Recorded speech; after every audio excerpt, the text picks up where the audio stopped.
October 1942. Station 105, Chelveston Airfield, England.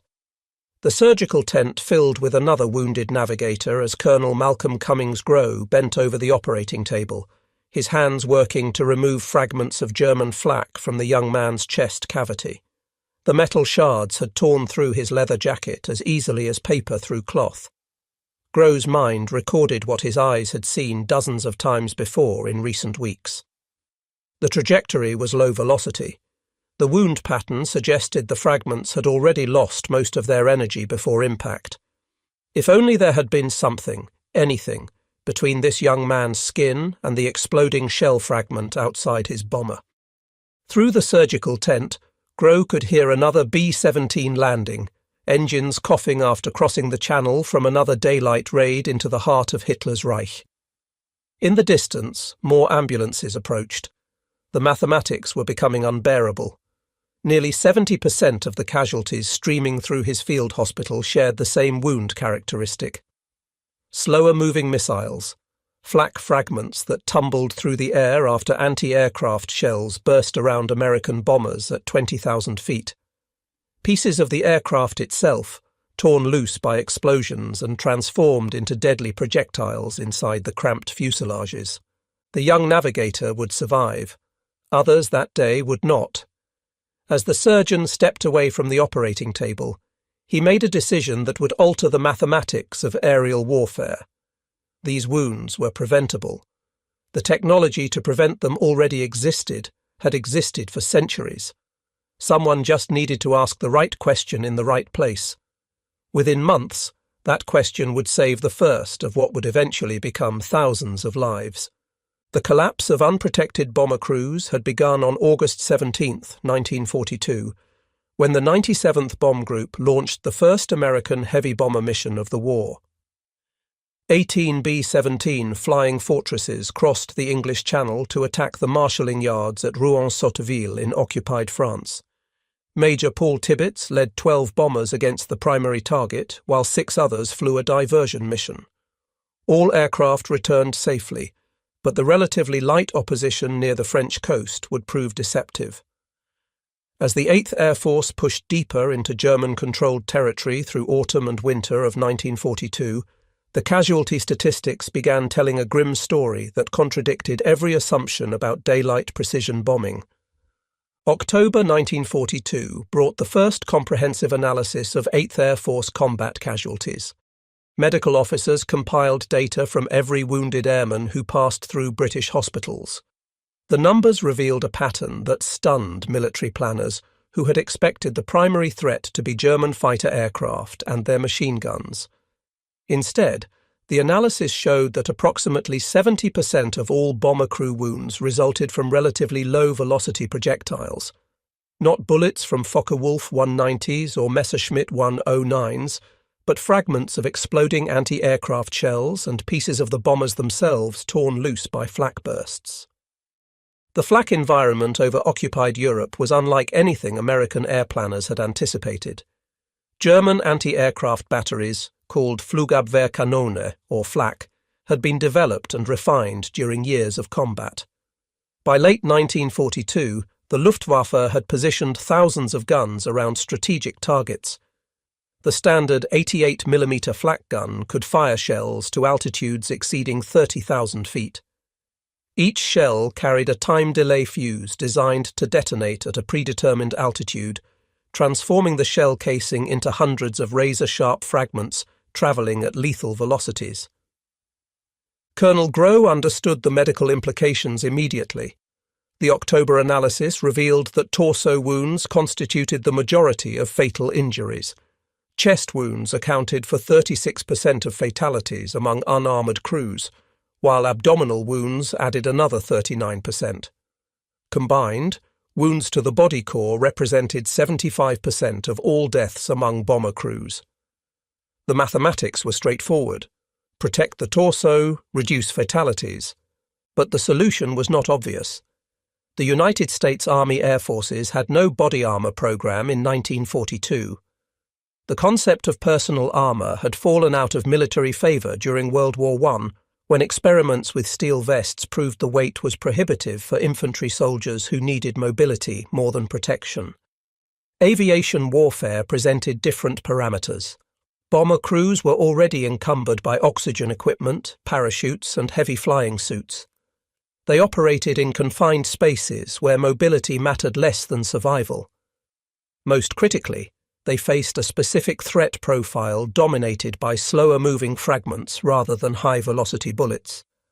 Grove's surgical training gave him insight that military planners lacked. He understood wound ballistics. A fragment from a flak shell after travelling 200 yards from the explosion point to the aircraft had lost most of its initial velocity. Such projectiles, travelling perhaps 500 to 1,000 feet per second, could be stopped by relatively thin steel plate.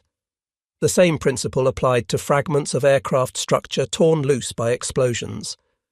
These were not armour-piercing bullets travelling 3,000 feet per second. These were tumbling pieces of metal that had already expended much of their kinetic energy. In October 1942, Grove submitted a proposal to 8th Air Force Headquarters requesting authorization to develop personal armour for bomber crews. The proposal cited the casualty analysis and included preliminary sketches of a vest incorporating overlapping steel plates sewn into fabric. The design was inspired by historical armour, particularly medieval brigandine armour, which used the same principle of small overlapping plates to provide flexibility while maintaining protection. The initial response from Air Force leadership was skepticism. Weight was the immediate concern. Bomber crews already carried approximately 40 pounds of equipment, including parachutes, oxygen systems, and flying suits. Adding substantial armour seemed impractical. There were also concerns about cost, production capacity, and whether crews would actually wear the equipment in combat. Some officers argued that improving fighter escort capability would be more effective than providing armour. Grove persisted. He proposed a limited field test, produce a small quantity of armour vests, issue them to crews, track the casualty statistics compared to unarmoured crews, let the data prove the concept. Headquarters authorised the experiment with one critical condition. The armour had to be developed quickly and manufactured outside normal military supply channels. The Army Air Forces lacked the capacity to produce armour domestically on short notice. Grove contacted the British for assistance. The Royal Air Force had experimented with body armour for their own bomber crews, but had encountered obstacles. British bombers, particularly the Avro Lancaster, which formed the backbone of RAF Bomber Command, had extremely cramped crew positions. The confined spaces made bulky armour impractical. RAF armour experiments had been abandoned by late 1942 as unworkable for their aircraft configurations. However, American bombers offered more interior space. The B-17 and B-24, while certainly cramped by any civilian standard, provided slightly more room than the Lancaster. What didn't work for the RAF might work for the Americans. The British connected Grove with the Wilkinson Sword Company, a firm with a curious pedigree for wartime armour development. Founded in 1772, Wilkinson had built its reputation manufacturing swords, bayonets, and later razors. But the company maintained expertise in metallurgy and had a long history of armour work dating back to the Victorian era, when they produced bulletproof vests for British officers serving in colonial conflicts. During World War I, Wilkinson had manufactured body armour for officers, though the weight made it unpopular. By World War II, the company had shifted most production to aircraft fire suppression systems, but they retained the technical knowledge to work with armour plate. Grove travelled to Wilkinson's facility in October 1942 with his preliminary designs and medical data. The collaboration that followed represented an unusual partnership between military medicine and civilian manufacturing. Grove brought his understanding of wound ballistics and human anatomy. Wilkinson contributed expertise in metalworking and production engineering. Together they refined the design through multiple iterations, each one balancing protection, weight, and flexibility. The final design consisted of 3 separate pieces: The main vest covered the torso front and back. A separate apron piece protected the lower abdomen and groin. An additional piece could be configured to protect specific crew positions like the ball turret gunner who faced unique threat angles. Each section incorporated 2-inch square plates of manganese steel, each plate approximately 1 millimeter thick. The plates overlapped slightly, sewn into pockets within a heavy canvas outer shell backed with soft cotton for comfort. The critical innovation was the manganese steel selection. This alloy provided hardness sufficient to stop or deflect reduced velocity fragments while remaining thin enough to keep weight manageable. Each steel square weighed only a few ounces, but collectively they provided coverage for the torso's vital areas. The complete vest and apron combination weighed approximately 22 pounds, substantial but not prohibitive given the lives at stake. The design included a quick-release mechanism consisting of coloured cords and fasteners. Pulling the red ripcord would instantly jettison the entire armour system, addressing concerns about crews needing to bail out or escape damaged aircraft quickly. By early 1943, Wilkinson had produced prototype armour suits for testing. Testing began in March 1943, with crews receiving the British-manufactured vests. The early missions with armour showed promising results. Wounded crew members began appearing at field hospitals wearing damaged armour vests that had stopped fragments. Medical officers examined the vests and found flak fragments embedded in steel plates, stopped before penetrating completely. The fragments had lost enough energy travelling from the flak burst to the aircraft that the thin manganese steel was sufficient to defeat them. By spring 1943, demand for the armour suits was beginning to grow. Word spread through 8th Air Force bases across England. The British production capacity through Wilkinson Sword could not meet expanding demand. The company's facilities were already committed to other war production priorities. They could produce perhaps 100 armour suits per month, far short of the thousands needed to equip the expanding 8th Air Force bomber fleet. In summer 1943, Colonel Grau worked to arrange domestic production. The War Department authorized immediate production of American-manufactured armour. The contract was unusual in that it involved collaboration between military arsenals and civilian manufacturers, including the Metropolitan Museum of Art in New York.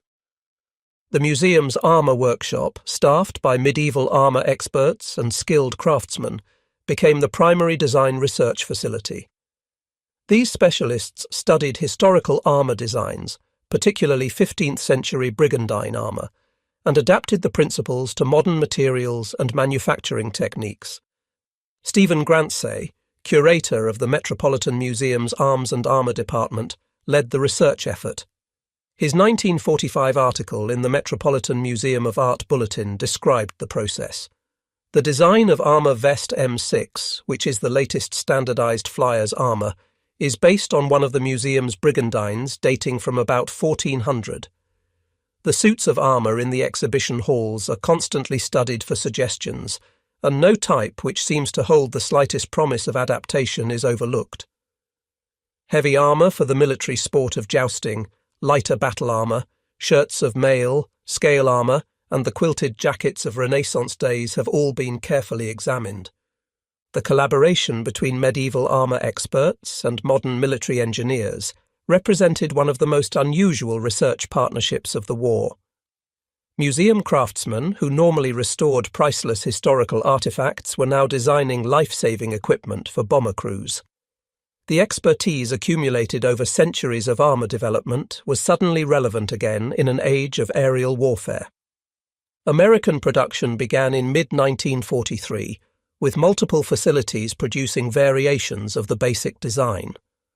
The standardized M1 vest used nylon fabric instead of canvas for the outer shell, a modification that improved water resistance and durability. The cotton backing was retained for comfort. The steel plates remained the same specification developed with Wilkinson Sword. Production rapidly scaled up as manufacturers across the United States began receiving contracts. On October 5, 1943, the M1 Flyer's Vest was officially adopted as standard equipment for all 8th Air Force bomber crews. The authorization memo specified that every combat crew member would be issued armour appropriate to their position in the aircraft. The decision represented a massive logistical undertaking. The 8th Air Force was rapidly expanding in autumn 1943.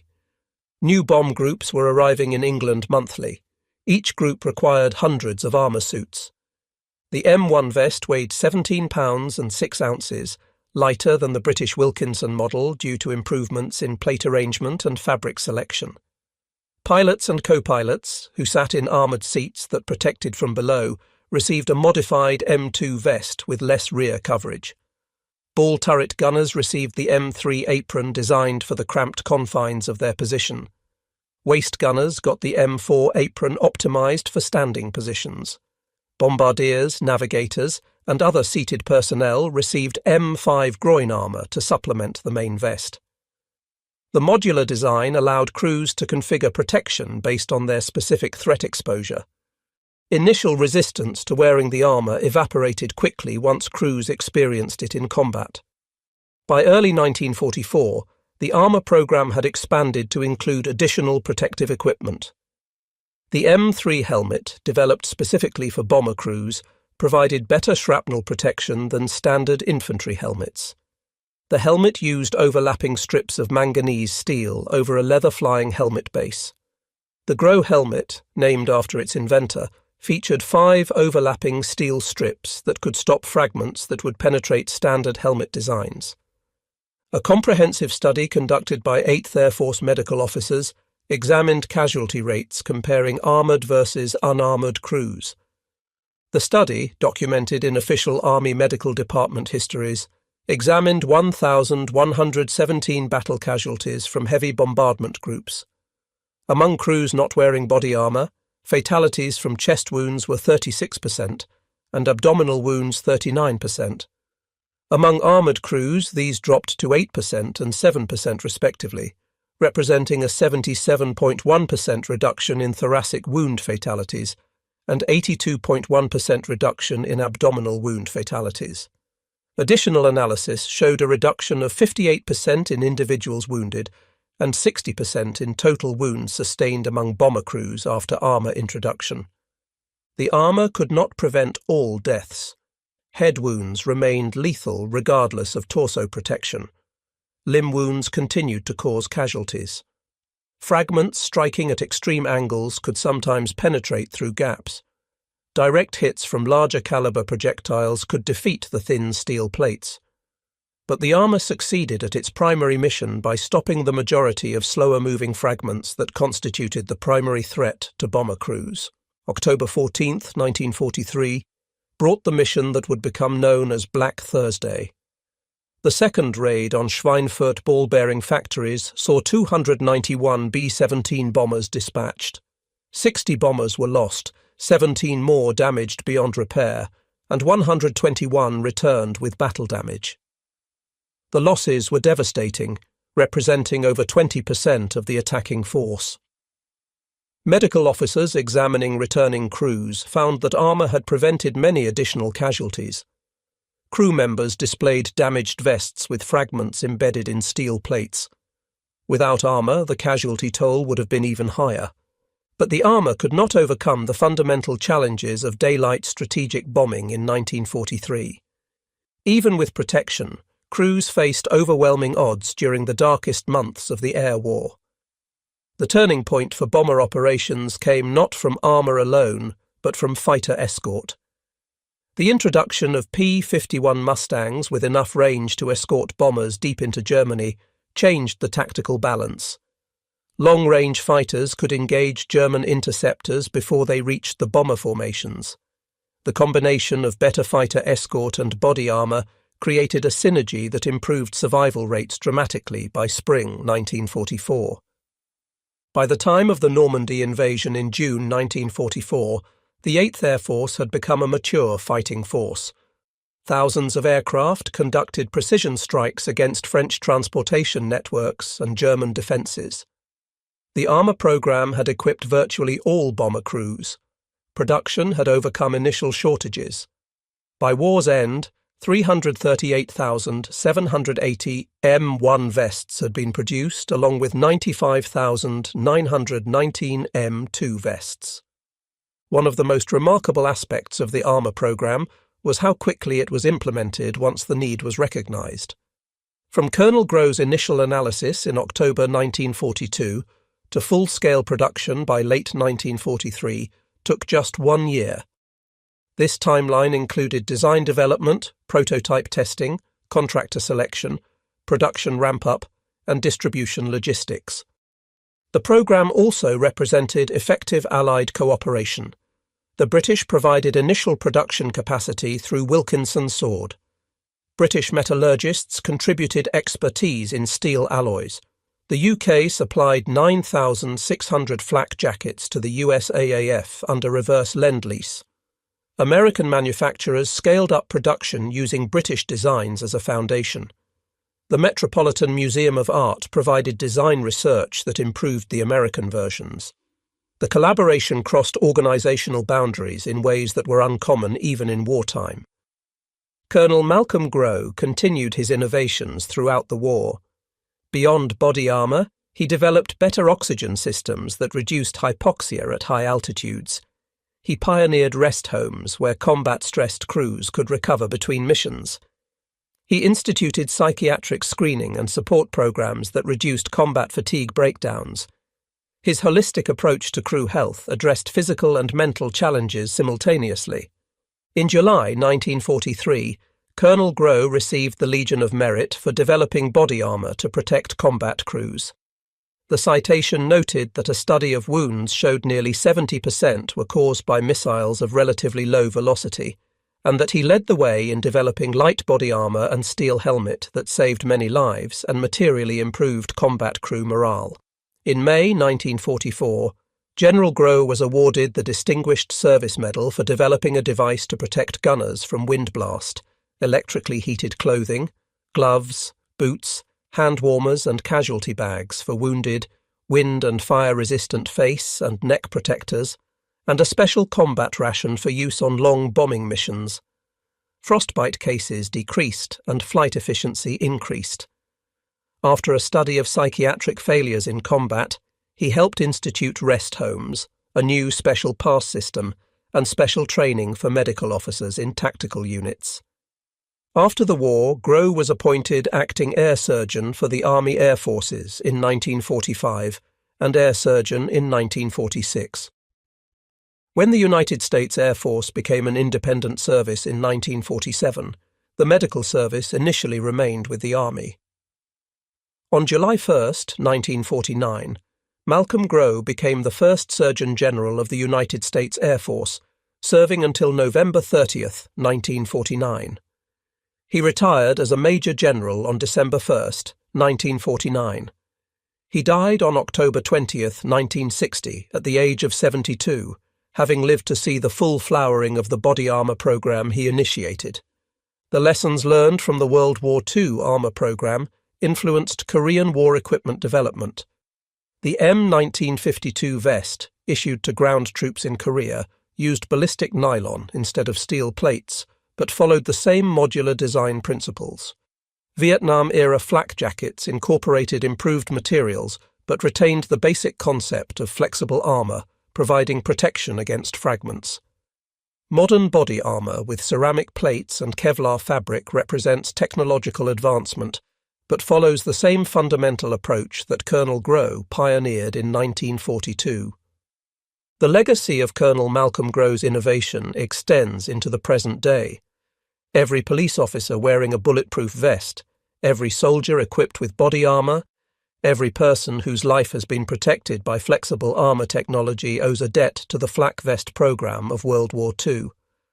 Modern body armour has evolved technologically far beyond the M1 Flyer's vest, but the conceptual foundation remains unchanged. Today's ceramic plates and Kevlar fabric are more effective than manganese steel squares sewn into canvas, but they serve the same function by providing protection against fragments and projectiles that would otherwise kill or wound. The story of how one surgeon's development of steel vests saved thousands of lives contains no dramatic battlefield heroics, There are no last stands or impossible victories against overwhelming odds.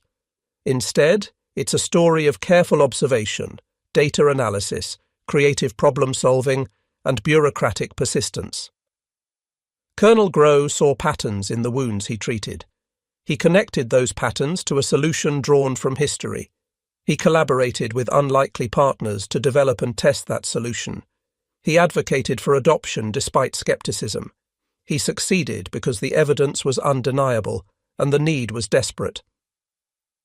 The Flak Vest program demonstrated that technology can save lives even in the most lethal environments if the right problems are identified and addressed systematically.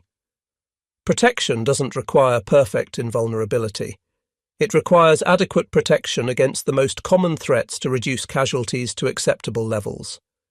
The M1 Flyer's vest couldn't stop everything, but it didn't need to. It needed to stop most fragments most of the time, and that's exactly what it did. The combined bomber offensive exacted a terrible toll. By war's end, the 8th and 15th Air Forces together suffered over 27,000 killed in action and another 9,000 wounded in action. RAF Bomber Command lost over 55,000 men, killed with approximately 18,000 wounded. The scale of the losses underscored the importance of any measure that could improve survival rates. Body armour represented one of the most effective life-saving initiatives of the entire air war, with documented casualty reductions of 60% overall and over 77% for fatal torso wounds. The bomber crews who flew through flak-filled skies over Germany in 1944 had dramatically better odds of survival than those who flew the same missions in 1942. Better fighters helped, improved tactics helped, but body armour helped more than most people realise because it addressed the most common cause of casualties. Thousands of airmen survived their combat tours and returned home because one surgeon insisted that their wounds were preventable and worked tirelessly to prove it. The Malcolm Grow Medical Centre at Andrews Air Force Base is named in his honour, ensuring that future generations of Air Force medical personnel will remember the surgeon who pioneered modern body armour. His innovations in aviation medicine extended far beyond the flak vest. He developed windblast protection for gunners, electrically heated clothing that reduced frostbite, improved oxygen systems, psychiatric support programs, and rest facilities for combat-stressed airmen. Each innovation addressed a specific problem identified through systematic analysis of medical data. The Metropolitan Museum of Art created exhibits in subsequent decades showing the connection between medieval brigandine armour and modern flak vests. The exhibits displayed a 15th century brigandine alongside an M1 Flyer's vest, demonstrating how the principle of small, layered plates had been adapted from ancient armour to modern materials. Museum curators noted that warfare's eternal challenge of protecting soldiers had found new solutions through creative application of historical knowledge. The Wilkinson Sword Company resumed civilian production after the war, returning to razors and garden tools. But the company retained pride in its wartime contribution to the flak vest program. Company histories published in subsequent decades devoted significant space to the collaboration with Colonel Grow and the development of protective equipment that saved thousands of American lives. The story of the flak vest development contains lessons that remain relevant decades later. Innovation often comes from unexpected sources. A surgical officer, not a procurement specialist, identified the problem and proposed the solution. A sword manufacturer, not an armour company, provided initial production capacity. A fine arts museum, not a military research lab, supplied critical design expertise. The program succeeded because it drew on diverse sources of knowledge and capability. The program also demonstrated the value of data-driven decision-making. Colonel Grow's initial proposal rested on solid medical statistics. Testing provided clear evidence of effectiveness. Expansion to full production was justified by casualty reductions in units using armour. At every stage, decisions were based on evidence rather than assumption. This rigorous approach overcame skepticism and bureaucratic resistance. Perhaps most importantly, The program showed that lives could be saved through protective technology even in lethal environments. The conventional wisdom in 1942 held that bomber operations over Germany were simply going to be bloody. High casualties were assumed to be inevitable. Colonel Grow rejected this fatalism. He believed that better protection could reduce casualties even if it couldn't eliminate them entirely. His belief, backed by medical evidence and engineering expertise, proved correct. The flak vest stands as one of the most successful rapid military innovations of World War II. From problem identification in October 1942 to full implementation by late 1943 represents an exceptionally fast timeline for a program that required new equipment design, testing, contract negotiation, production scaling, and distribution logistics. The success resulted from clear evidence of need, practical solution design, effective collaboration between military and civilian entities, and unwavering support from Air Force leadership, who recognized that protecting crews was essential to sustaining the bombing campaign. In the annals of military medicine, Colonel Malcolm Grow's development of body armor for bomber crews represents a triumph of systematic observation and evidence-based innovation. He saw patterns in the casualties he treated, identified a preventable cause, designed a practical solution, proved its effectiveness through testing, and persevered until it became standard equipment. His work established principles that continue protecting military personnel and law enforcement officers today. The fundamental concept remains unchanged: identify the threat, design appropriate protection, balance weight against effectiveness, test in actual conditions, and issue as standard equipment. The mathematics of aerial warfare were altered fundamentally by the introduction of body armor. Before armor, approximately 36% of crews struck by fragments to the chest died.